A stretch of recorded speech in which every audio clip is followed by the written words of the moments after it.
Bugun men sizga juda muhim ogohlantirish bilan chiqyapman. O'tdim avgust sanasini o'tkazib yubormang. Chunki bu sana atrofida ko'pchilikning puliga, pensiyasiga, keshbekiga va kommunal to'lovlariga ta'sir qiladigan masalalar bor. Kimdir keshbekini vaqtida tekshirmasa, pulini kech olishi mumkin. Kimdir pensiya bo'yicha ma'lumotlarini yangilamasa, to'lovda muammo chiqishi mumkin. Kimdir kommunal qarzni nazorat qilmasa, bayram oldidan yoki undan keyin noqulay vaziyatga tushib qolishi mumkin. Men buni shunchaki vahma qilish uchun aytmayapman. Amaliyotda har oy oxirida aynan shu 3 yo'nalish bo'yicha eng ko'p muammo chiqadi. Keshbek tushmadi. Pensiya kechikdi. Kommunal qarz noto'g'ri ko'rsatildi. To'lov o'tdi-yu, tizimda aks etmadi. Shuning uchun videoni oxirigacha ko'ring. Hozirning o'zida kanalga obuna bo'ling, like bosib qo'ying. Chunki bu ma'lumotni qancha ko'p odam bilsa, shuncha kam odam pulidan ayriladi yoki ortiqcha asab qiladi. Oldin ko'pchilik to'lovlar va davlat xizmatlari ancha oddiy ko'rinardi. Naqd pul bilan to'laysiz, kvitansiyani olib qo'yasiz, pensiya kuni kelganda borib olasiz. Kommunalchi eshik taqillatganda hisob-kitob qilasiz. Lekin hozir vaziyat o'zgargan. To'lovlar elektron tizimlar orqali yuradi. Keshbeklar mobil ilova orqali hisoblanadi. Pensiya va nafaqalar bank kartasiga tushadi. Kommunal xizmatlar bo'yicha qarzdorlik ham onlayn bazada ko'rinadi. Bu qulay albatta. Lekin qulaylik bilan birga javobgarlik ham oshdi. Agar siz chekni rasmiylashtirmasangiz, keshbek chiqmaydi. Agar karta muddati tugagan bo'lsa, pensiya tushishida muammo bo'lishi mumkin. Agar telefon raqamingiz eski bo'lsa, SMS xabarnoma kelmaydi. Agar kommunal shaxsiy hisob raqamingiz noto'g'ri ulangan bo'lsa, to'lov boshqa manzilga ketib qolishi mumkin. Ana shuning uchun 30 avgust kabi sana oldidan men doim aholiga tavsiya qilaman. Hamma narsani oldindan tekshirib qo'ying. Bu yerda gap faqat bir kun haqida emas. 30 avgust oy oxiriga yaqin sana. Odatda oy oxirida keshbek bo'yicha ma'lumotlar yakunlanadi. Kommunal hisob-kitoblar ko'payadi, pensiya va ijtimoiy to'lovlar bo'yicha keyingi oyga tayyorgarlik boshlanadi. Bundan tashqari, avgust oxiri va sentabr boshi odatda xarajatlar ko'payadigan davr. Maktab, bog'cha, forma, daftar, ijara, transport, oziq-ovqat, kommunal xizmatlar. Shunday paytda hatto 1000 so'm, 1000 so'm yoki 300 so'm ham oila byudjeti uchun sezilarli pul. Birinchi masala keshbek. Men ko'p fuqarolardan shunday savol eshitaman. Do'kondan xarid qildim, QR kodni skaner qildim, lekin keshbek ko'rinmayapti. Nima qilay? Yoki chekni oldim, lekin ilovada qabul qilinmadi. Bunday holatlar juda ko'p uchraydi. Keshbek olish uchun eng avvalo chek haqiqiy fiskal chek bo'lishi kerak, oddiy qog'oz. Do'konning ichki kvitansiyasi yoki terminal slipi keshbek uchun yetarli emas. Fiskal chekda QR kod, sana, vaqt, xarid summasi va fiskal belgi bo'lishi kerak. Agar siz kartadan to'lov qilsangiz, terminaldan chiqqan kichkina qog'ozni chek deb o'ylamang. U bank operatsiyasi tasdig'i, lekin keshbek uchun fiskal chek alohida bo'ladi. Masalan, siz 1 million so'mlik maktab formasi oldingiz. Sotuvchi terminal chekini berdi. Siz uyga keldingiz va keshbek kutyapsiz. Lekin fiskal chek bo'lmasa, tizim bu xaridni tan olmaydi. Natijada siz qaytarilishi mumkin bo'lgan puldan mahrum bo'lasiz. Shuning uchun har safar sotuvchidan aniq qilib fiskal chek bering deb so'rang. Ikkinchi muhim nuqta, chekni vaqtida ro'yxatdan o'tkazish. Ko'pchilik chekni cho'ntagiga solib qo'yadi, keyin 2 hafta o'tib eslaydi. Ba'zi holatlarda muddat o'tib ketgan bo'lishi mumkin. Men tavsiya qilaman, xarid qilgan zahotingiz do'kondan chiqmasdan turib QR kodni skaner qiling. Agar internet bo'lmasa, hech bo'lmasa chekni yo'qotmang, suratga olib qo'ying. 3-nuqta, hamma xaridlarga keshbek berilmasligi mumkin. Odamlar ba'zan men kommunal to'lov qildim, nega keshbek yo'q yoki men aviachipta oldim, nega chiqmayapti deb so'rashadi. Har bir dasturda keshbek beriladigan va berilmaydigan tovar yoki xizmatlar ro'yxati bo'ladi. Cheklovlar bo'lishi tabiiy. Shuning uchun ilovadagi qoidalarni o'qib chiqing. Ayniqsa katta xarid qilayotgan bo'lsangiz, oldindan bilib oling. Bu xarid bo'yicha keshbek hisoblanadimi yoki yo'qmi? Keling, oddiy misol ko'ramiz. Bir oila avgust oyida bolalar uchun 2 million so'mlik kiyim-kechak, 800 ming so'mlik kanselyariya, 1 million 200 ming so'mlik oziq-ovqat xarid qildi. Jami 4 million so'm xarajat. Agar bu xaridlarning bir qismi keshbekka tushsa, oilaga ma'lum miqdorda pul qaytishi mumkin. Lekin fiskal chek olinmasa yoki chek ilovaga kiritilmasa, bu imkoniyat yo'q bo'ladi. Shu sababli men har doim aytaman. Keshbek bu sovg'a emas. Bu sizning tartibli xaridingiz uchun qaytadigan pul. Uni olish uchun esa siz ham o'z vazifangizni bajarishingiz kerak. Kimlar ayniqsa e'tiborli bo'lishi kerak. Birinchi navbatda avgust oyida katta xarid qilganlar, maktab bozori qilgan ota-onalar, uy ta'mirlab material olganlar, texnika xarid qilganlar, kiyim-kechak olganlar. Ikkinchidan, ko'p naqd to'lov qiladiganlar, chunki naqd to'lovda ham fiskal chek talab qilish kerak. Uchinchidan, ilovadan foydalanishni yaxshi bilmaydigan katta yoshdagilar. Ularga farzandlari yordam berishi kerak. Endi pensiya masalasiga o'tamiz. Pensiya oluvchilar uchun eng katta xavotir bu to'lovning vaqtida tushishi. Ayniqsa oy oxiri va oy boshida bank kartasi, pasport ma'lumotlari, ro'yxat, yashash manzili, ishonchnoma kabi masalalarda kichik xato ham katta muammoga aylanishi mumkin. Avval ko'pchilik pensiyani naqd shaklda olardi yoki mahalla. Pochta orqali jarayonni bilardi. Hozir esa ko'plab pensiyalar bank kartalariga tushadi. Bu juda qulay. Navbatda turmaysiz, pulni bo'lib ishlatasiz, bankomatdan yechasiz, do'konda to'laysiz. Lekin karta muddati tugasa, karta bloklangan bo'lsa, pin kod unutilgan bo'lsa yoki bankdagi ma'lumotlar yangilanmagan bo'lsa, odam pensiyam kelmadi deb o'ylashi mumkin. Aslida esa muammo pensiya tayinlanishida emas, texnik yoki bank ma'lumotida bo'ladi. Masalan, 68 yoshli fuqaro pensiyasini kartaga oladi. Kartaning amal qilish muddati avgust oyida tugagan. U bunga e'tibor bermagan. Sentab boshida pul tushishini kutadi, lekin kartadan foydalana olmaydi. Keyin bankka boradi, navbat kutadi. Yangi karta chiqaradi. Bu jarayon bir necha kun asob va vaqt oladi. Agar u 3 avgustgacha kartasini tekshirganida muammoni oldindan hal qilgan bo'lardi. Yana bir misol, pensioner boshqa hududga vaqtincha ko'chib ketgan. Telefon raqamini almashtirgan, lekin bank va tegishli tashkilotlarda ma'lumotni yangilamagan. SMS kelmaydi, ilovaga kira olmaydi, karta operatsiyalarini tasdiqlay olmaydi. Shunday paytda firibgarlar ham faollashadi. Pensiyangizni oshirib beramiz. Karta ma'lumotlarini ayting. Kod keldi ayting degan qo'ng'iroqlar bo'lishi mumkin. Men qat'iy aytaman, hech kimga karta raqamingizning to'liq ma'lumotlarini, SMS kodini, PIN kodini aytmang. Pensiya masalasida rasmiy idora yoki bank xodimi sizdan SMS kod so'ramaydi. Pensiya yoshidagi ota-onangiz bo'lsa, 3 avgustgacha ularga yordam bering. Kartasining muddati tugamaganmi? Bankomatda ishlayaptimi? Telefon raqami to'g'rimi?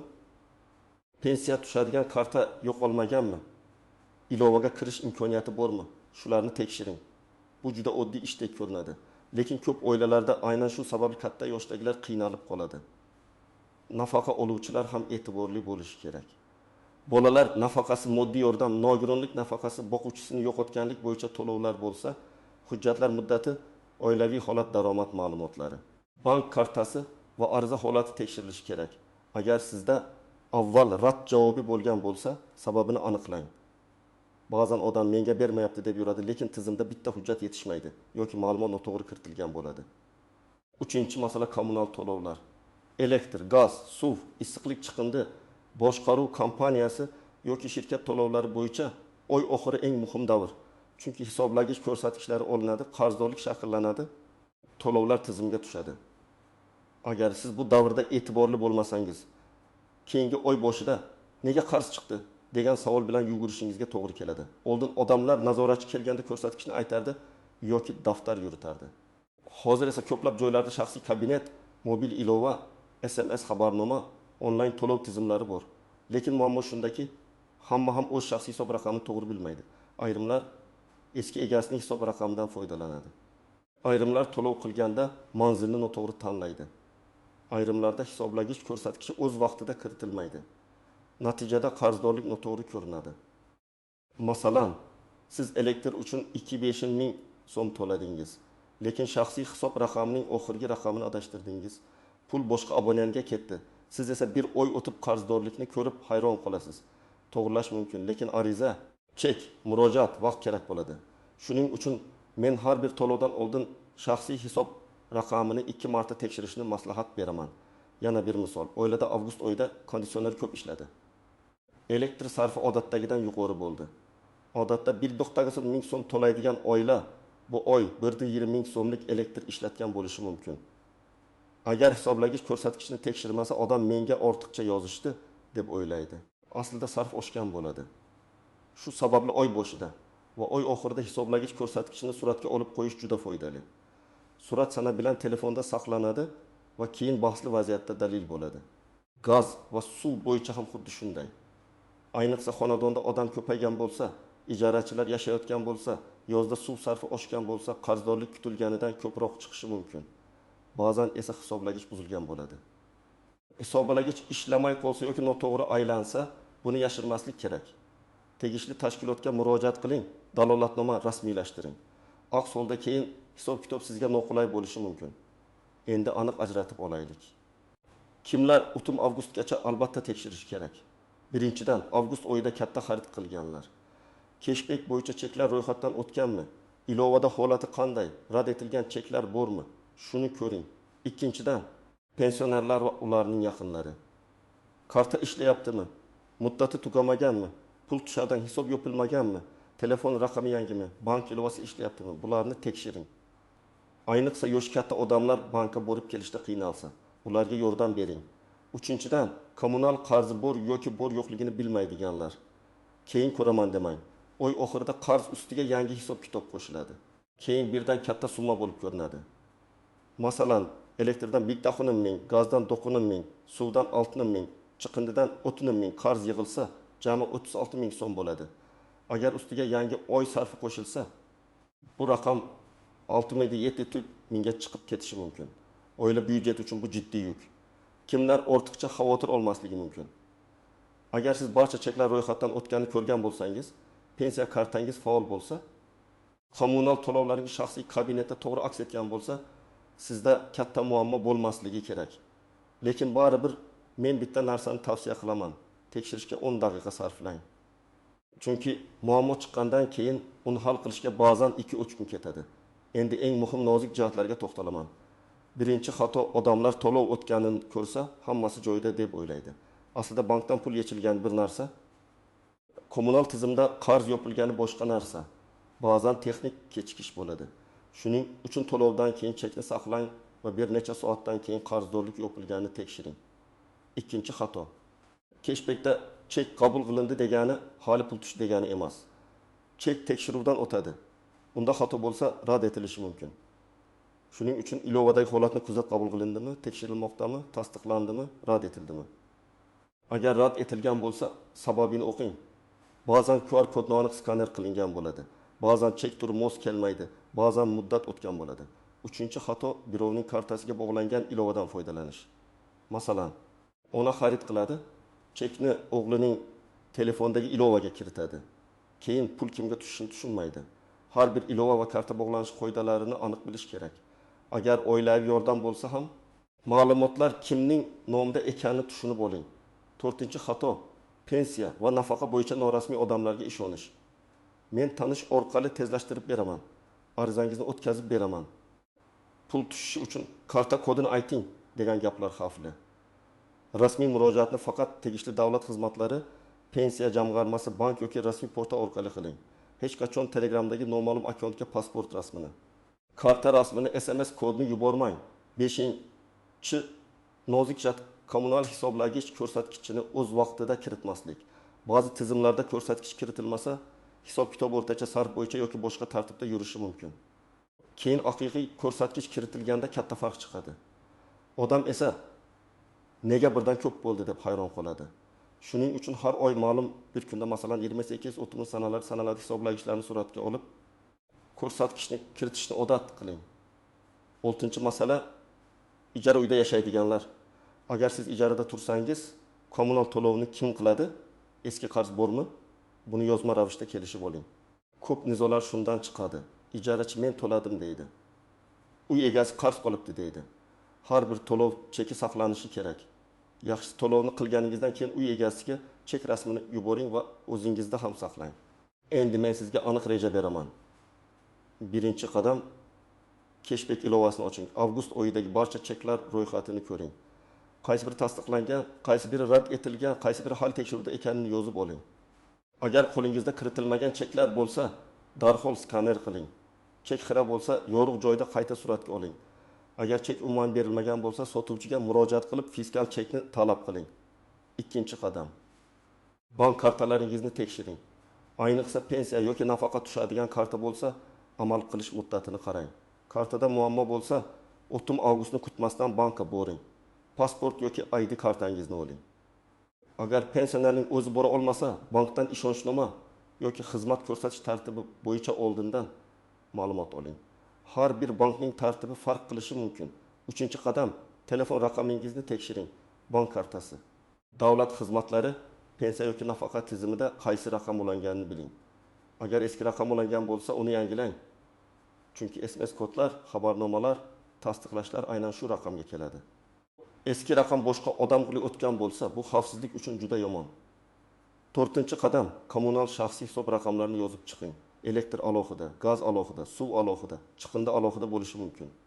Har birini ilovada yoki rasmiy to'lov tizimida tekshiring. Manzil to'g'ri chiqyaptimi? FIH to'g'rimi? Qarzdorlik qancha? Oxirgi to'lov qachon o'tgan? Shularni ko'ring.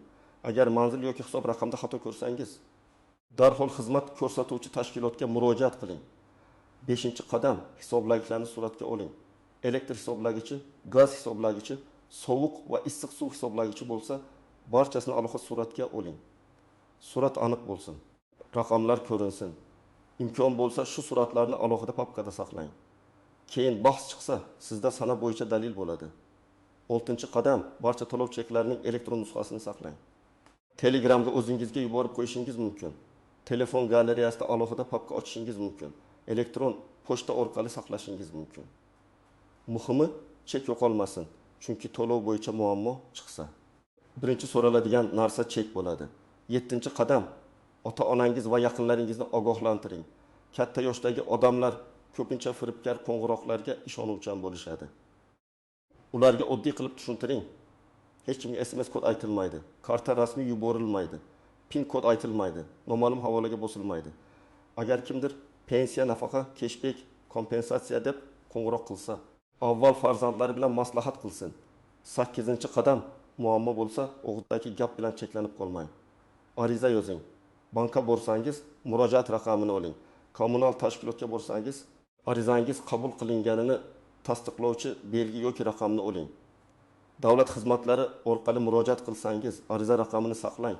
Chunki keyin men aytgandim degan gap dalil bo'lmaydi. Murojaat raqami esa dalil bo'ladi. Agar cashback tushmasa, ilovaning yordam bo'limi yoki rasmiy qo'llab-quvvatlash kanaliga murojaat qiling. Chek raqami, sana, summa, do'kon nomi va skrinshotlarni tayyorlang. Agar pensiya tushmasa, avval bank kartasi ishlashini tekshiring. Keyin pensiya jamg'armasi yoki tegishli idoraga murojaat qiling. Agar kommunal qarz noto'g'ri chiqsa, to'lov cheki, hisoblagi surati va shaxsiy hisob raqami bilan xizmat ko'rsatuvchi tashkilotga boring. Men yana bir narsani alohida ta'kidlayman. 3-avgustgacha hammasini tekshirish degani hamma pulni darhol to'lash degani emas. Asosiy maqsad vaziyatni bilish. Qarz bormi, xato bormi, hujjat muddati tugayaptimi, chek rad etilganmi? Shuni aniqlash. Vaziyatni bilgan odam qaror qila oladi. Bilmagan odam esa muammo kelganda shoshilib qoladi.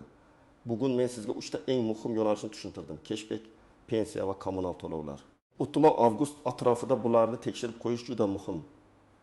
Cashbackda fiskal chekni ro'yxatdan o'tkazing. Pensiyada karta va ma'lumotlarni tekshiring. Kommunalda shaxsiy hisob raqami.